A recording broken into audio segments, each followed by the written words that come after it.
Want to make an extra $1,000 in the next 30 days? Start freelancing. Here's how to figure out what service you could offer and how to connect with clients who will pay you. What's up? Nick Loper here. Welcome to the Side Hustle Show, because your day job is just your biggest client right now. If you're looking to make extra money, there's no doubt that starting a service business is one of the fastest ways to do that with almost no barrier to entry and minimal startup costs. In fact, it was a service business, a house painting business in my case, that was one of my first entrepreneurial adventures. And in this call, you're going to learn how to figure out what service or services you could offer on a freelance or contract basis, even if you don't think you have any skills today, and importantly, how to connect with potential paying clients who need help in those areas. To help me walk through this stuff is Abbey Ashley from thevirtualsavvy.com, who you might remember from an episode we did last year. Abbey started her virtual assistant business, her freelance business, while she was on maternity leave. And by the time her leave was up, just a few months, she'd booked enough work not to have to go back to that job she hated. She ultimately scaled that service business from just herself at $20 to $30 an hour to her own little virtual agency to $75 an hour and up for some specialized work. And before long, the questions started coming in.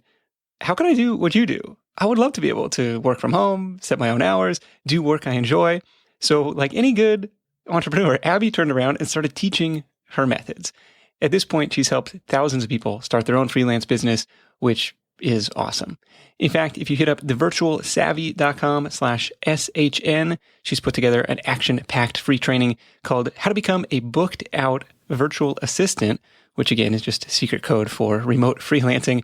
But stick around in this episode to hear how you can get started with this side hustle literally today, from uncovering service ideas to finding customers. And that hopefully won't involve you having to go cold calling door to door like I did in my house painting days.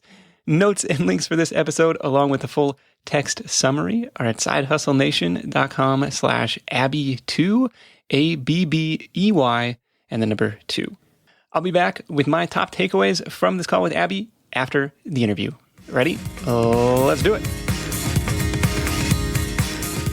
When I started my virtual assistant business, I literally had found out like the day before what a virtual assistant was. This was back in 2013. So I didn't come in with a ton of skills necessarily, but I started looking at what can I do that other business owners need. And so there's so much that people want to outsource. We always think it's going to be these high level skills, these things that they don't know how to do. But usually the very first thing that business owners start to outsource are the things that are kind of mundane, but they just need to get off their plate so they have time to do other things, right? So answering customer service emails, if you can do really simple social media. So I'm talking like not trying to grow these massive audiences, but even just keeping up with maybe posting on Instagram, posting on their Facebook page, writing blogs, things like that. Those are some of the very first things that I started doing, even as simple as, appointment setting phone calls. I had an insurance agent who I would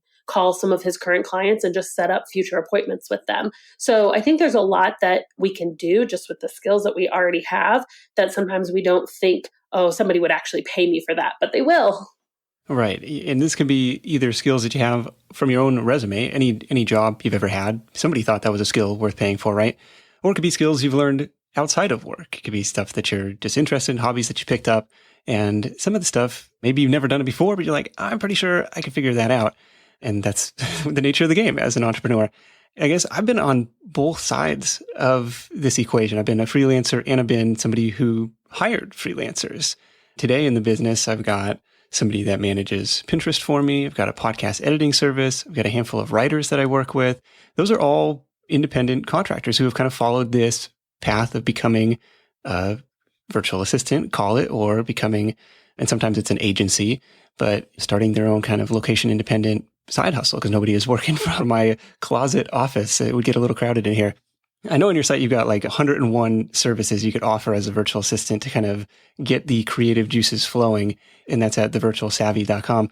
Any other exercises that you put people through to kind of come up with these initial ideas?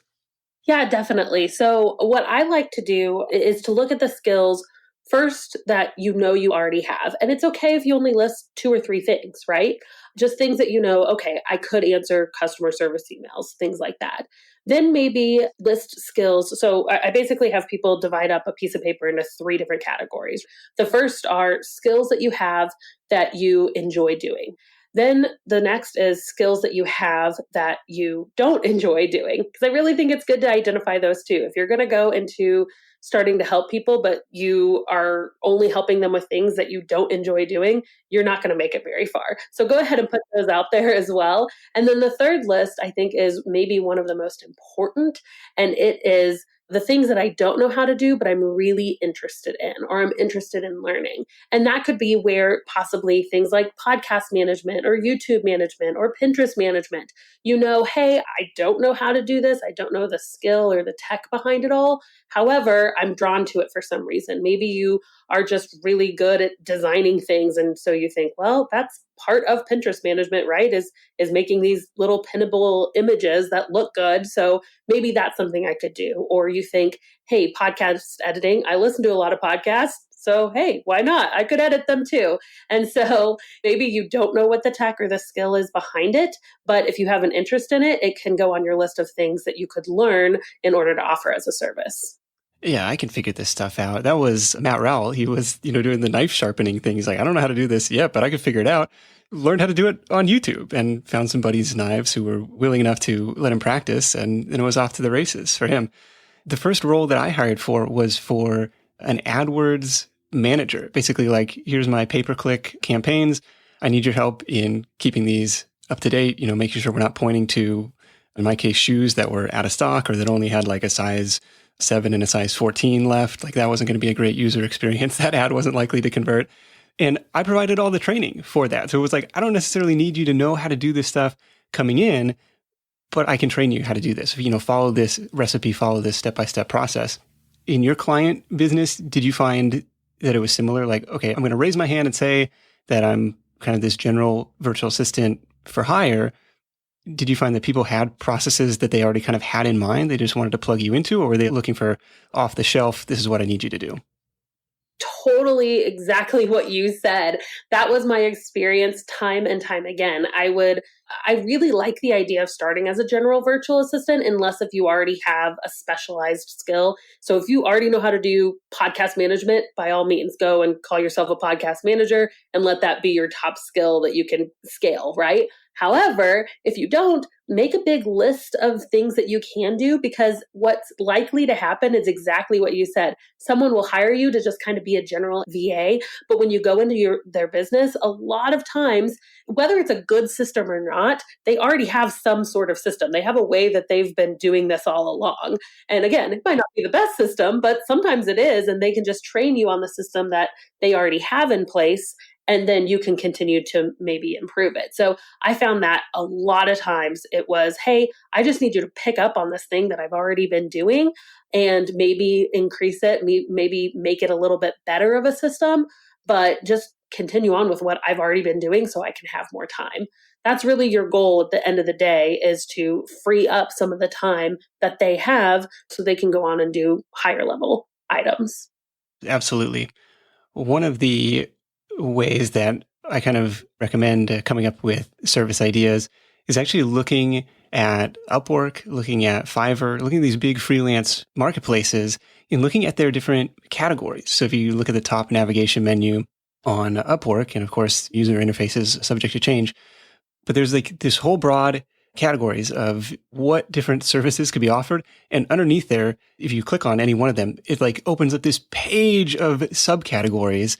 And you're going to find yourself seeing like, well, shoot, I could do that. I could do that. You kind of build your list that way. And the same thing on Fiverr.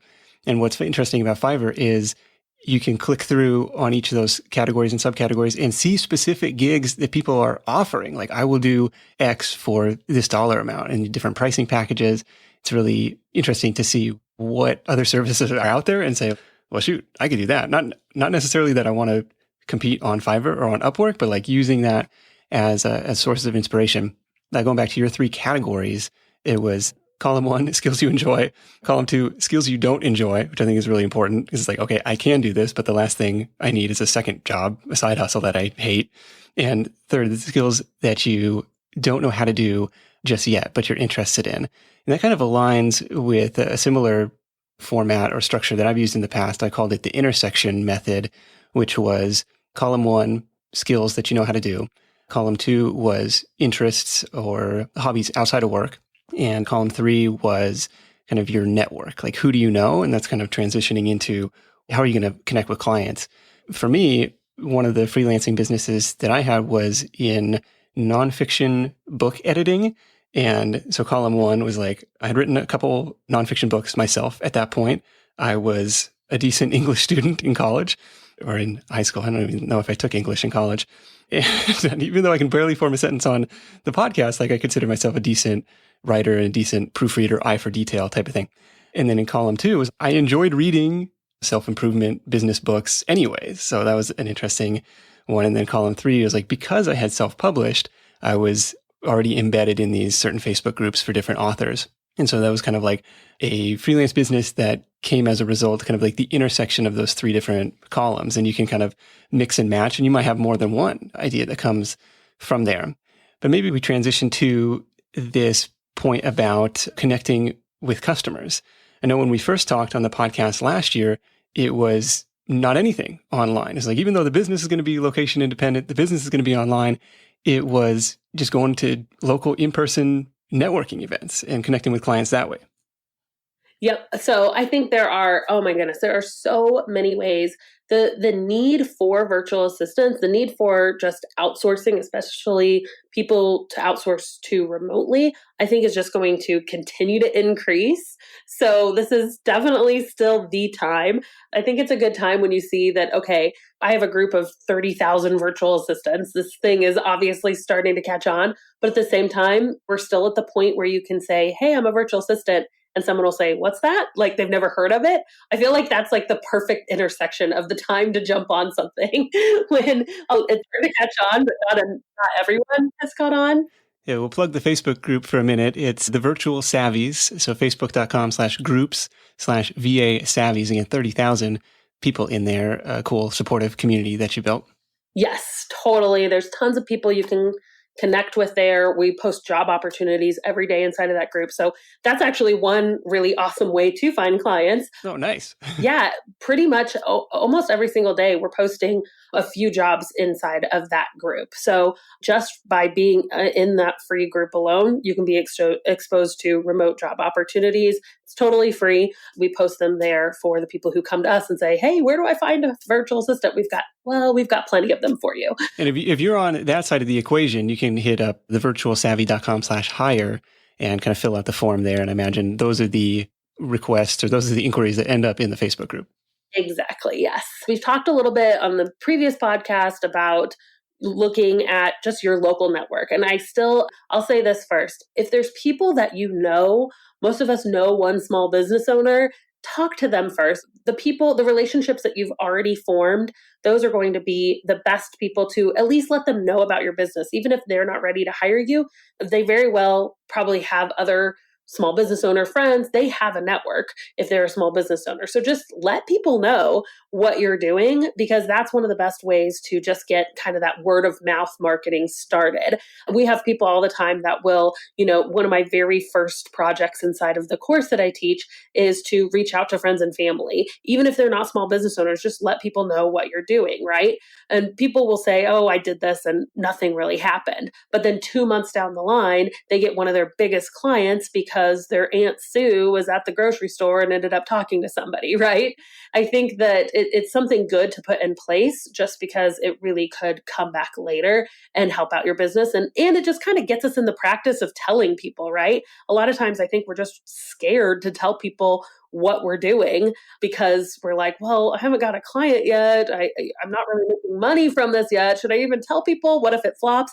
But just start telling people what you're doing, because that word of mouth really will find its way back around. And that goes into a lot of the local networking meetings, right? Like go to those local meetups, go to your local chamber of commerce, things like that. Just be in the networks with small business owners. But I think that can transfer online too. And so a lot of times those networks where people are hanging out are on Facebook groups or they are in LinkedIn groups.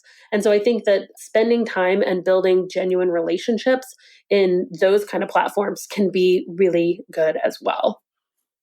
Let's talk about a couple of these things. So talking to business owners, I think you're right. Everybody knows probably at least somebody who's in the entrepreneurial space in one form or another. How do you frame that conversation in a way that's not immediately pitchy? Right. I think it does depend a little bit on your level of the relationship. So if this is a friend, they're just going to be excited that you're finally starting a business, right? Sure, sure. They're like, "Oh, welcome to the dark side." Exactly. Entrepreneurs like want more entrepreneur friends and they get really excited when their friends start businesses. So I think that depending on the level of the relationship, you can just let them know, hey, I'm finally doing it. I'm finally starting a business. And it can be as informal as that. And you don't necessarily even have to ask them to be your client right up front. I don't think that that's always needed.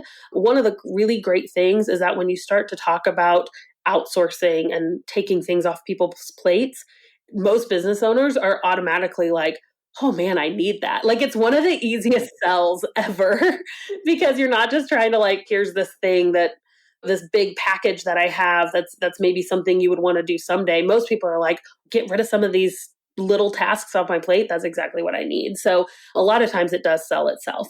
So definitely if that's the type of relationship that you already have, just go at it like that. If this is more of an acquaintance or just somebody that you've met one time, I think it's okay to set it up as something that's a little more formal. Maybe just ask to take them out to coffee and again, engage in just a conversation of, hey, here's the business that I've started. I thought of you because, compliment their business, talk to them about why you enjoy their business, their product, whatever.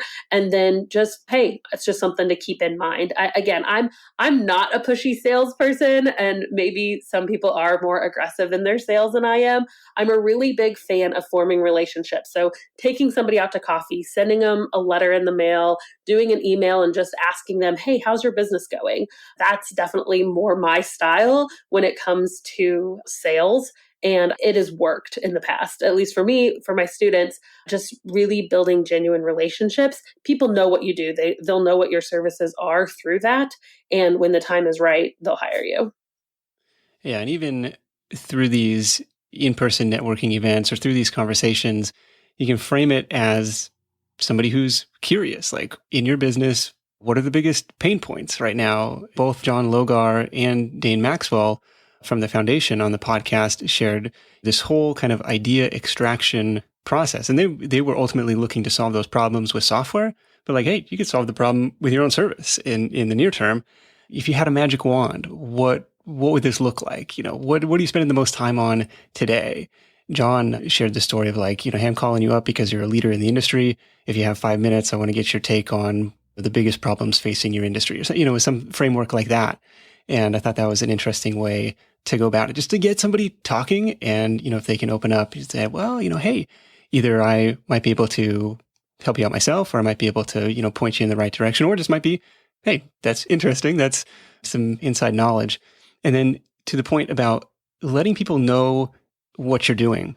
I think the big distinction to make here is not necessarily selling to your own network. I mean, if you get clients that way, fantastic, but really tapping into your network's network, because it starts with this one-to-one thing. And I've totally been there, like not wanting to tell anybody about my business because it's like, well, who are you to start talking about that? Or who are you to do that? And it's a really vulnerable thing, but it starts one-to-one.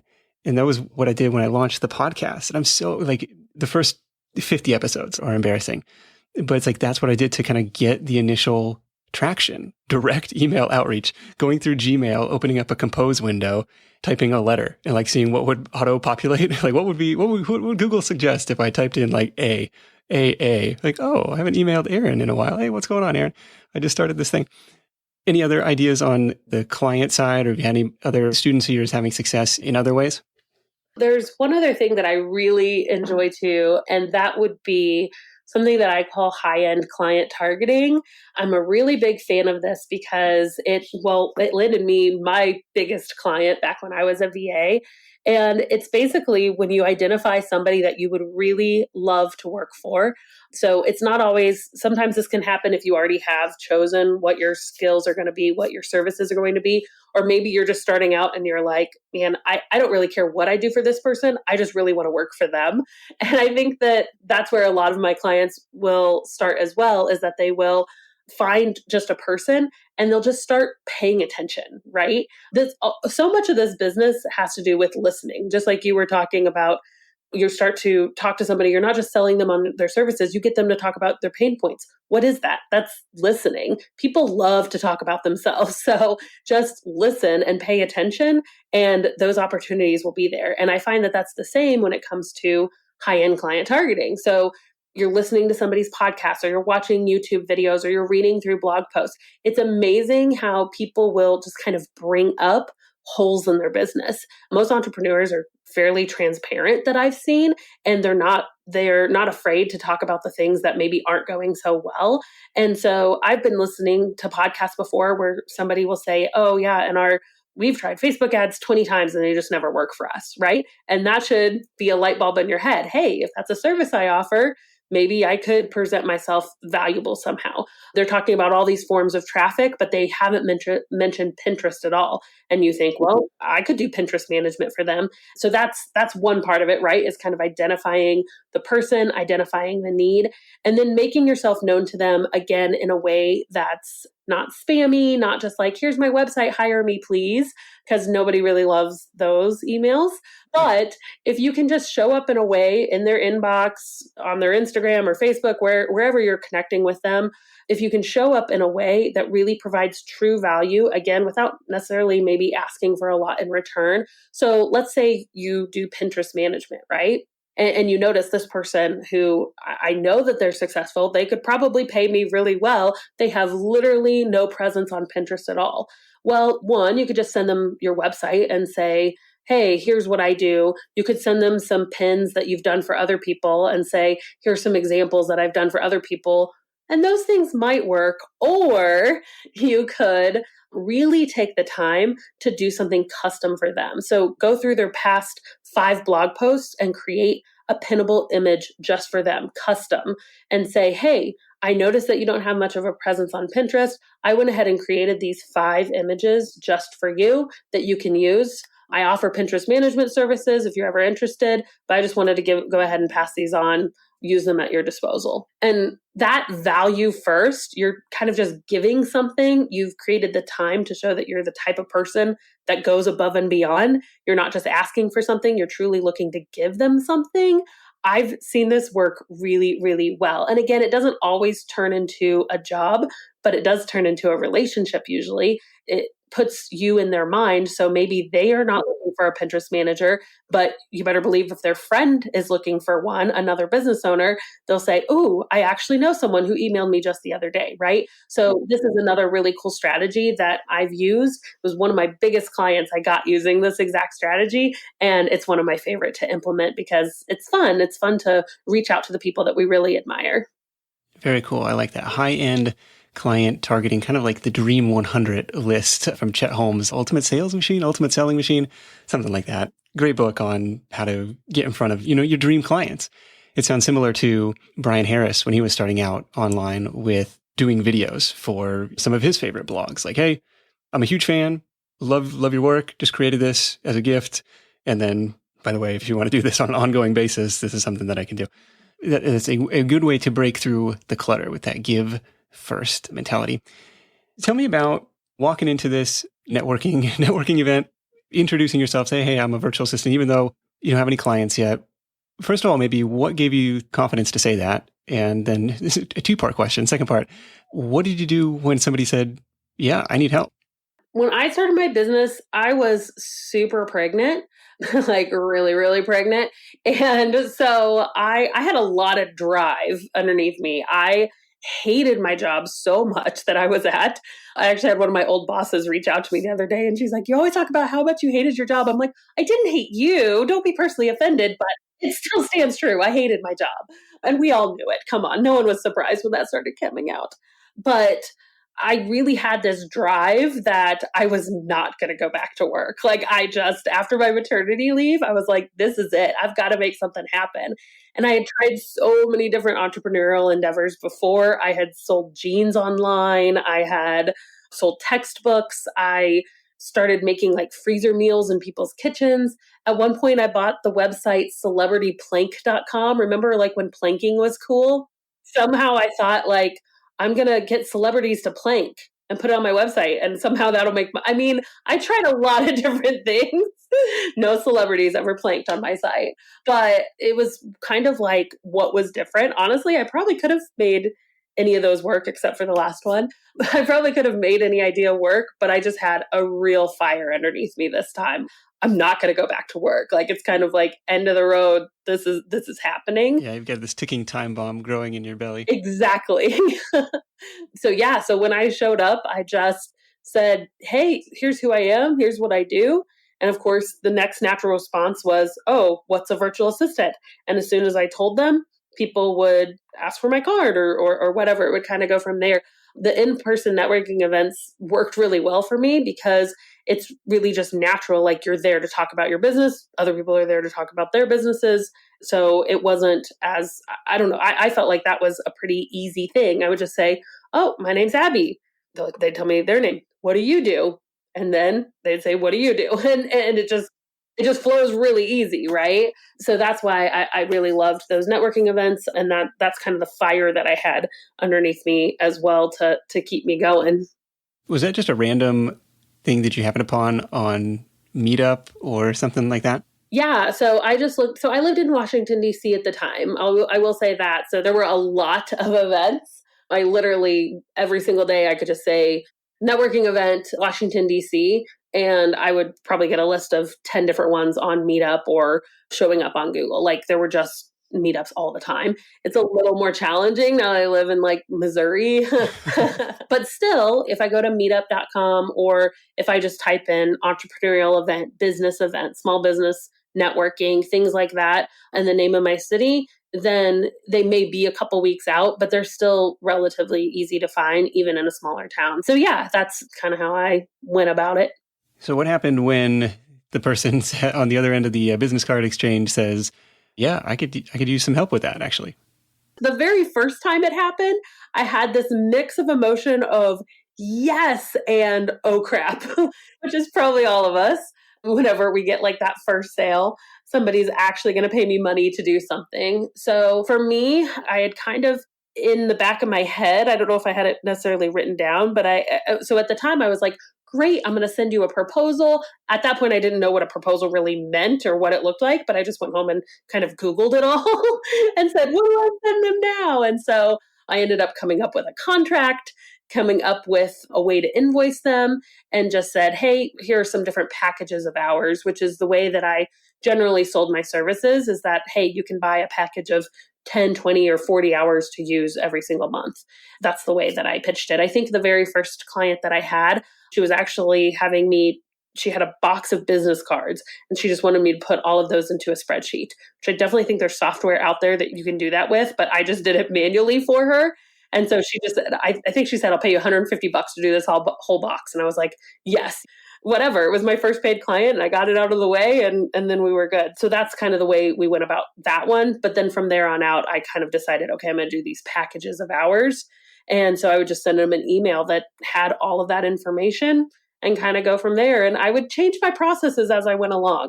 At first, I said, oh, I'll do appointment setting phone calls, or I'll be on the phone all the time. And then I really quickly realized with a newborn, that was a terrible idea to be on the phone.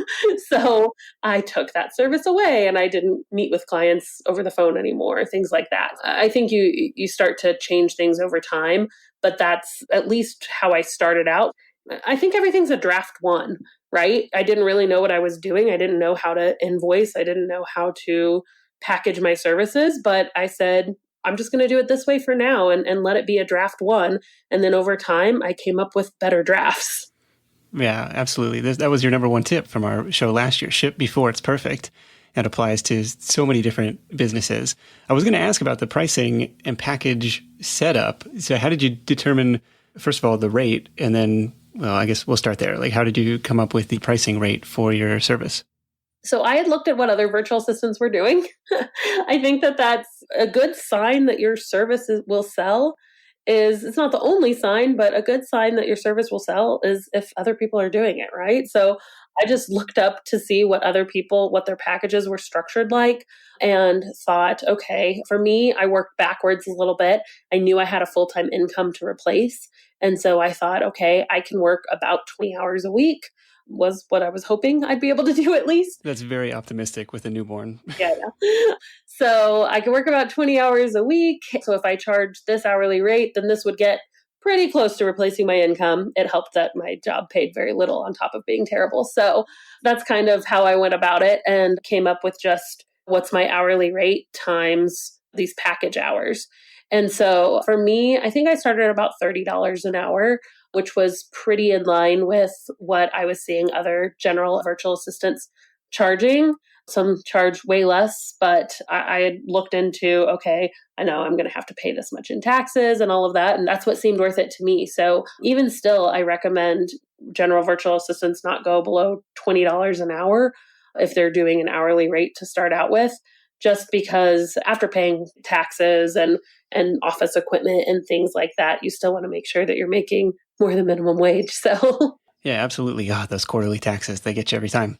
Did you do anything like officially? Like, did you register the business with the Secretary of State or anything like that? Or you said, no, I'm just a sole proprietor, open for business? I just went the sole proprietor route. I didn't form an LLC or anything like that starting out. Once I started training other people, I realized, oh, there's more regulations in certain states. And so that's a big part of my course is figuring out what are the regulations in your state. So in Washington, D.C., you don't have to form an LLC or anything like that. You basically just have to get this like $30 home occupancy permit.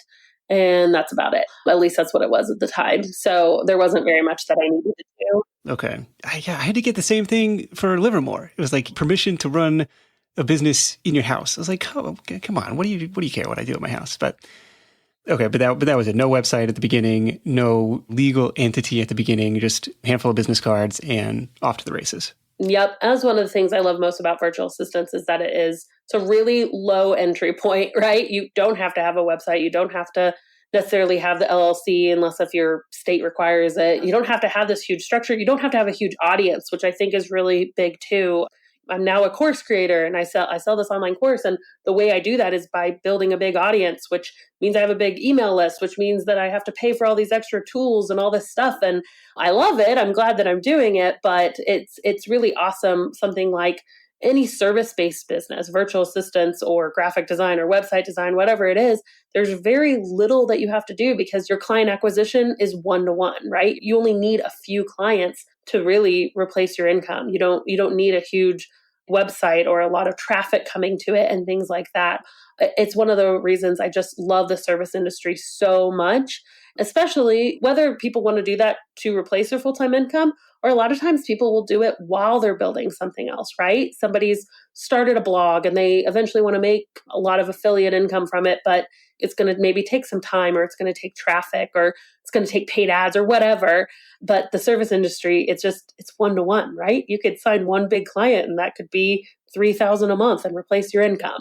I just love it. Yeah. And a lot of times, yeah, you can learn these skills and practice these skills on somebody else's dime in a lot of ways, and then turn around and do it to grow your own thing. If you so desire, that's one expansion opportunity. I know you talked about raising your rates. I know you've talked about adding subcontractors or team members under you. I know you've talked about creating kind of a productized package where, for X dollars a month, I'll do this on a consistent basis for you. What do you see as the leveling up game in the remote freelancing in the virtual assistant space for people who are like, yeah, but it's still trading time for money? It is trading time for money. But for a lot of us, it's trading time for money while you're sitting on your couch or not doing that 2-hour commute. So a lot of times it's like, okay, how do I level up just where I'm at in life right now? How could this get a little bit better? Because we'd all love to have that like passive income stream that's making us $1 million a year while we sit on the beach. But a lot of times there's steps to get there. So I do think that starting out with the trading dollars for hours, that is the way that most of us honestly probably need to start, just so we get our head in the game. We know what this really takes. We know how long things take us. But then eventually, like you said, those examples, most of my students end up forming kind of a little mini agency. That's the direction that most of their businesses have gone, where they offer a couple of high-end services and then they have 3 or 4 people working under them to fulfill most of those services. So you turn into more of like a project manager than the person actually doing the work yourself. So that's how most of my clients evolve. Most of my students evolve their services is by forming those little really niche specific mini agencies in a sense. How many people did you have underneath you at your peak? I grew to 4. So I didn't have this massive 20-person agency. I worked really well with a team of 4 people. It replaced income. I mean, that's still a lot. That's a lot of people to manage. Yeah, I guess so. Yeah. I mean, they were all very like part-time contractors, but it worked really well for me. Most of them, honestly, this is another little like nugget I'll put out there, because I found that when people are ready to start subcontracting, what they'll do a lot of times is go and like find other virtual assistants to work underneath them, right? So like, okay, how do I find another VA to be my subcontract VA? But the best contractors that I found actually weren't virtual assistants at all, had no intentions of doing their own business. They were just like my other mom friends or college students or people that had good work ethic, but didn't necessarily want to start their own business. Because the problem with hiring other virtual assistants to be your subcontractors is that the really good ones will eventually get all their own clients and won't subcontract for you anymore. Yeah, I remember it was Kai Davis, like way back in the archives. He said, are you selling your time or are you selling results? So it's like this tricky balance to be in between selling yourself as the expert, like, look, I know how to do this service better than anybody else. I'm going to get it done. And then trying to transition to be like, well, so I'm actually not going to be doing it anymore. I'm going to have this person on my team who I trained, they're going to do it just as well or better than me. That's the balance to strike with clients and in that conversation on the agency side. The Virtual Savvies Facebook group, again, facebook.com/groups/VA Savvies, very large and growing supportive community of other people doing the remote freelancing thing. If you hit thevirtualsavvy.com/SHN for Side Hustle Nation, there is a free training that Abbey has put together for Side Hustle Nation on how to become a booked out virtual assistant, kind of expanding on what we talked about here and some more ninja ways to try and find some customers for your new service business.